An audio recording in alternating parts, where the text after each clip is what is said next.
Всем привет! Я рада, что вы зашли ко мне на канал, и сегодня не ждите от меня обычного мастер-класса. Я решила выйти из своей зоны комфорта и порисовать что-то такое, что обычно у меня не получается. И сегодня я остановилась на животных, и точнее нарисовала вот такого котика. Не скажу, что у меня получилось на все 100%, но я довольна результатом. И если вам интересно, то оставайтесь со мной и смотрите это видео. Также не забывайте подписаться на мой канал и нажимать колокольчик, чтобы не пропустить уведомления о новых выпусках. Также заглядывайте в мой инстаграм и группу ВКонтакте, все ссылки будут в описании. Итак, начала я свой эксперимент с глаз. Обычно глаза я закрашиваю где-то в середине, но тут все пошло не так, как всегда. Для глаз использовала зеленый цвет со смесью белил или бирюзовой краски.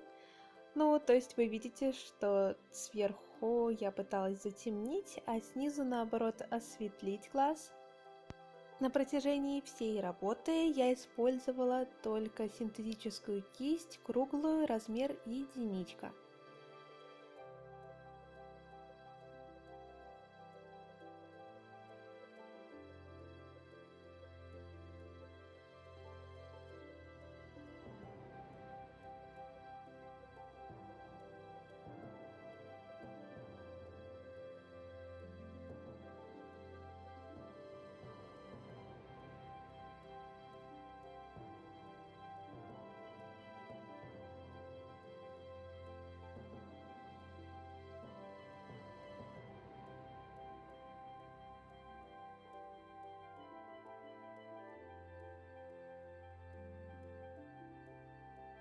Потом я решила перейти к фону, он у меня будет также зеленый. И это единственный момент, где я использовала плоскую кисть щетину, но всего кота я рисовала синтетикой единичкой. Также используем разные оттенки зеленого и машем кистью направо и налево, пытаемся сделать какой-то хаотичный фон.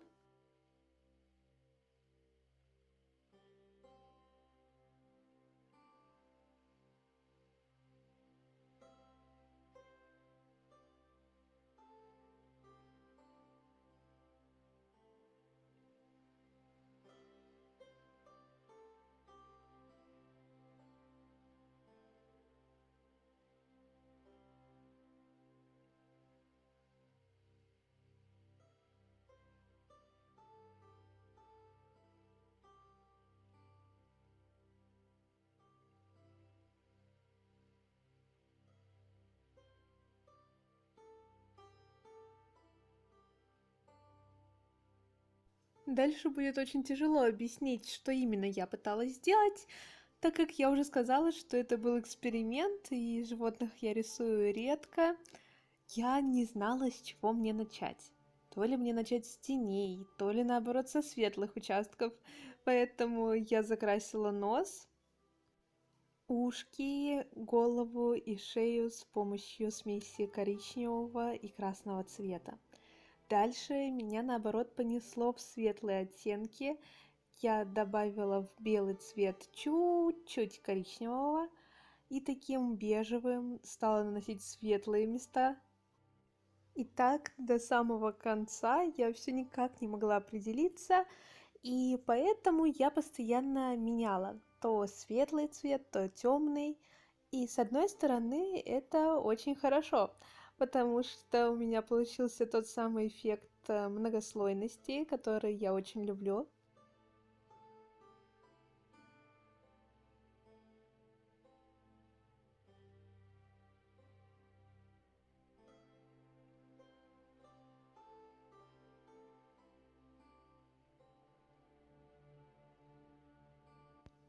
Теперь от коричневого цвета я перешла к серому.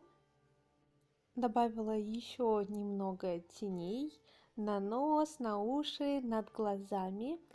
А потом взяла больше черного и нанесла уже значительные тени.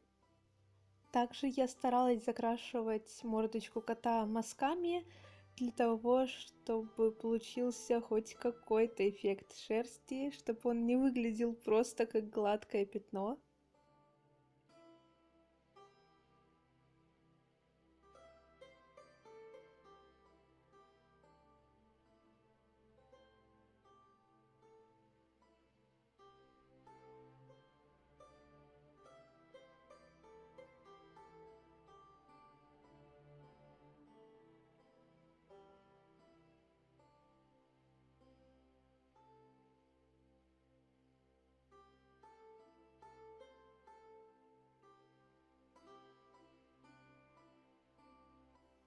Здесь я смешала такой светло-серый цвет и все оставшиеся белые участки на мордочке просто закрасила им, чтобы получить какую-то подложку.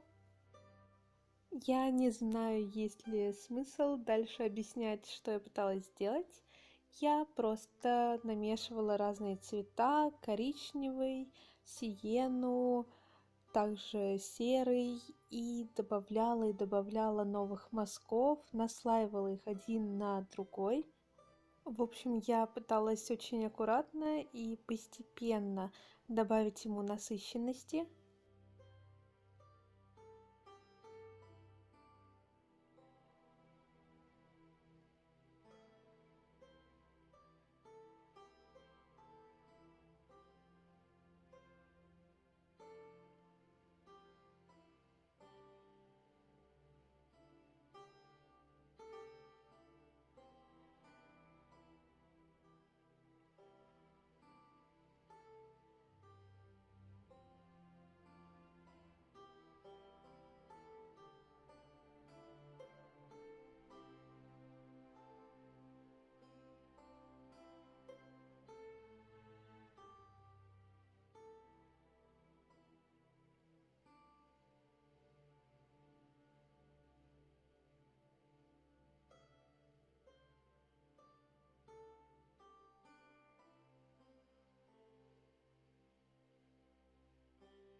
В самом конце я добавила белых шерстинок чисто белилами.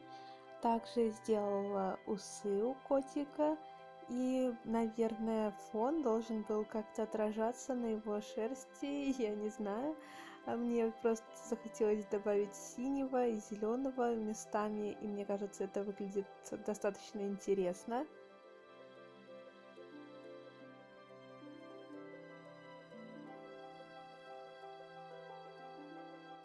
И в конце вот такой кот у меня получился. Естественно, я буду пробовать еще, ни в коем случае не останавливать свои эксперименты. И советую вам то же самое, не бояться выходить из зоны комфорта и рисовать то, что вы никогда не пробовали. Надеюсь, вам понравилось это видео. Ставьте палец вверх, подписывайтесь на канал и Инстаграм. Не пропустите новые ролики и пока-пока!